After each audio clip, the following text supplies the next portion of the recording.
मित्रों नमः संस्कृत मित्राणी।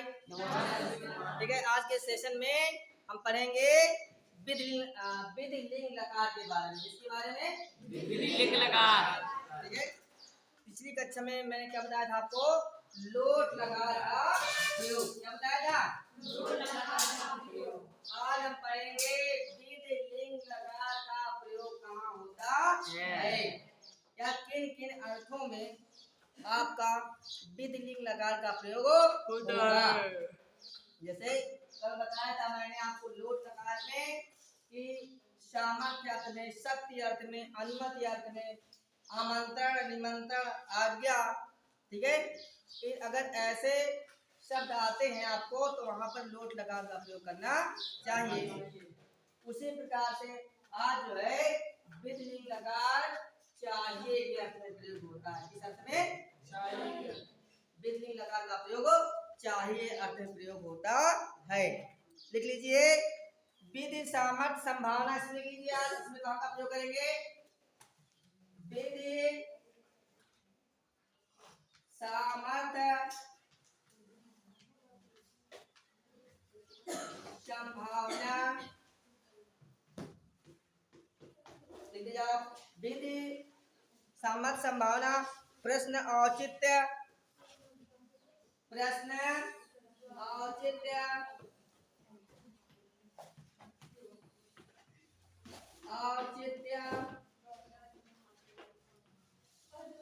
प्रश्न, औचित्य तथा इच्छा आदि अर्थों में, तथा इच्छा आदि अर्थों में, इच्छा आदि अर्थों में विधिलिंग लकार का,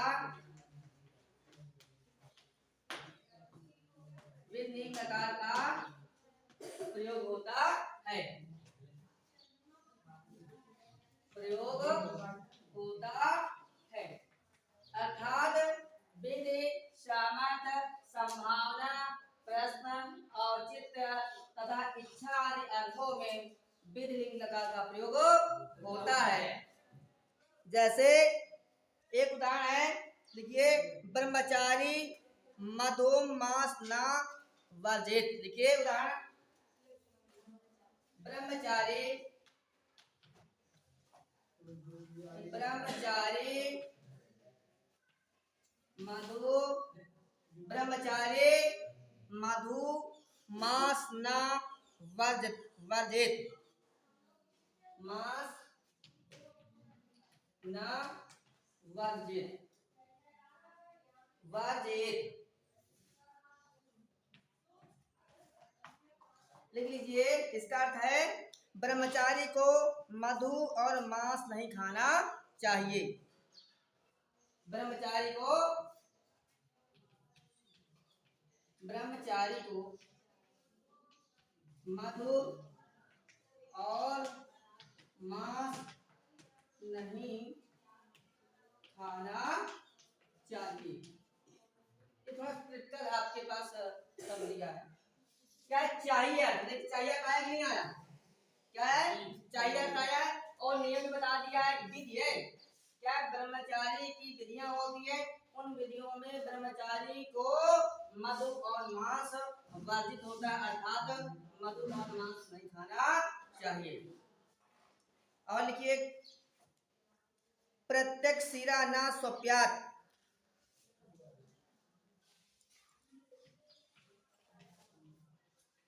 प्रत्यक्ष शिरा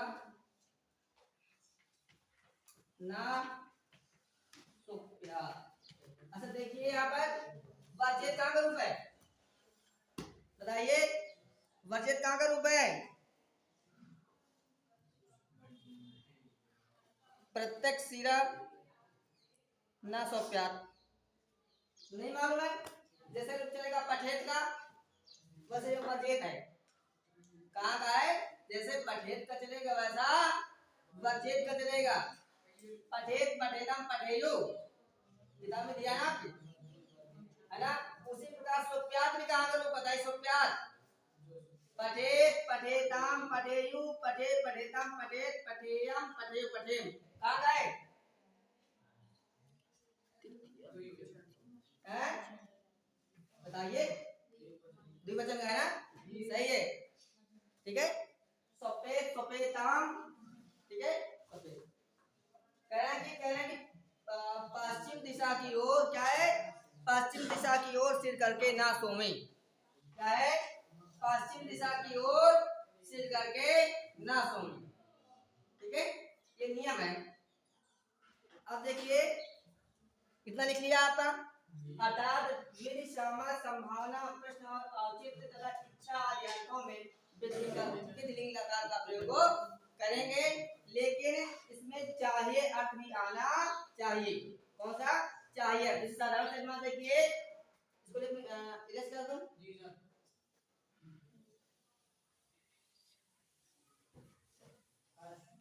जैसे आप पढ़ कर लीजिए, पढ़ करो, क्या है, पठेत पठेताम पठेयु, क्या है, ठीक है, पठेत पठेतम और क्या है, पठेत, ठीक, पठेयम पठेय और पठेयु, सही है। पठेत पठेताम पठेयो, पठेत पठेतम पठेत, पठेयम पठेयो पठेयु। समझ में आया कि नहीं आया? किताब में देखिए, आपको किताब में रूप दिए हैं, मिल गए हैं?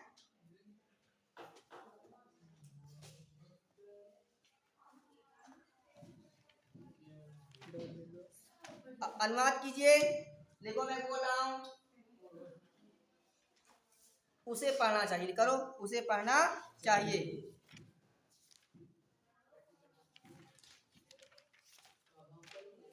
उसे पढ़ना चाहिए,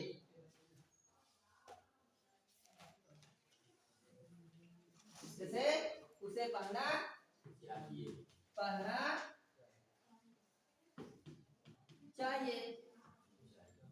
जब अनुवाद का प्रश्न आएगा पूरा बता दूंगा, उसे कहो या वह कहो, बात एक, यानी सामान्य बात कह सकते हैं और उसे भी कह सकते हैं, ठीक है, समझ गए?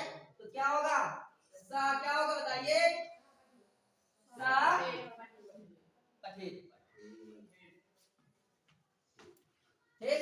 अब देखिए चाहिए अर्थ में आ रहा कि नहीं, है ना, उन दोनों को पढ़ना चाहिए, तो पठेताम, उन सबको पढ़ना चाहिए, पठेयु। जब अनुवाद कराऊंगा तब उपकरण पूरा आपको समझा दूंगा, अभी केवल मुझे क्या बताना आपको, चाहिए का, ठीक है। जैसे तुम्हें पढ़ना चाहिए, क्या है, तुम्हें पढ़ना चाहिए, क्या होगा बताइए, ये कहाँ का करता है, तुम्हें कहाँ करता बताइए, किसी दिमाग जा रहा बताइए, हाँ वेरी गुड, मध्यम पुरुष एक वचन का है, कहाँ का है, तुम्हें या तुम, संस्कृत में होता तुम्हें या तुम के लिए तुम प्रयोग करते हैं, क्या करते हैं, तुम, त्वाम युवाम युवम तना, ठीक है, तो क्या है, त्वाम क्या है, जब करता है मध्यम पुरुष एक वचन का है, मध्यम पुरुष एक वचन का है तो क्रिया भी मध्यम पुरुष एक वचन की लगेगी, त्वम पठे, क्या हो जाएगा, त्वम पठे, समझ में आया? तुम दोनों को पढ़ना चाहिए, तब क्या हो जाएगा, युवाम पठेतम, तुम दोनों को युवाम पढ़ना चाहिए, क्या होगा, युवाम पठेतम, युवाम क्या होगा, पठेतम, पठेतम, ठीक, इन दोनों को पढ़ना चाहिए, चाहिए अर्थ में आ रहा है, ठीक है। अगर चाहिए अर्थ आता है तो वहां पर आपको विधिलिंग लकार का प्रयोग करना होगा।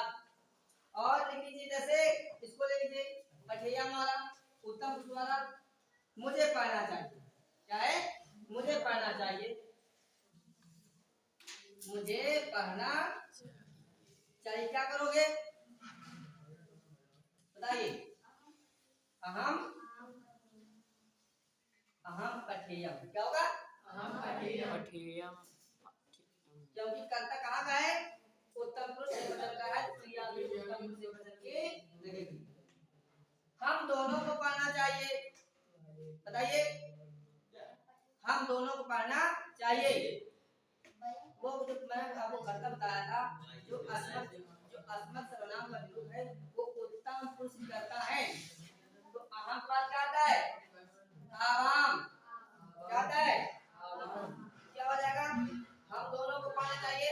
आवाम पठेव। क्या होगा? आवाम पठेव। हम सबको पढ़ना चाहिए। वयम पठेम। यानी जो प्रथमा विभक्ति वाले जो शब्द आपके हैं वो हमेशा कर्ता में प्रयोग होते हैं।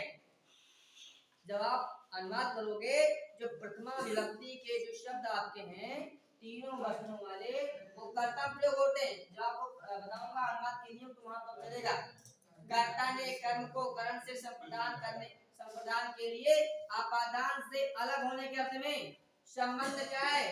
का के की रारे री सास से और अधिकरण में पर संबोधन है। क्या वो है ना? तो जैसे किसको पढ़ना चाहिए? हम दोनों को पढ़ना चाहिए। कौन पढ़ रहा है? हम दोनों कौन है? कर्ता है। क्या है? कर्ता है। तो क्या हो जाएगा? युवाम पठेव। हम सबको पढ़ना चाहिए। युवाम पठेव। ये तो समझ में आया? ठीक है। तो आज मैंने सरल भाषा में आपको चाहिए अर्थ वाले जितने शब्द प्रयोग होंगे उन शब्दों के लिए हम विधि लिंग लकार का हम प्रयोग करना सिखाया या आपने सीखा।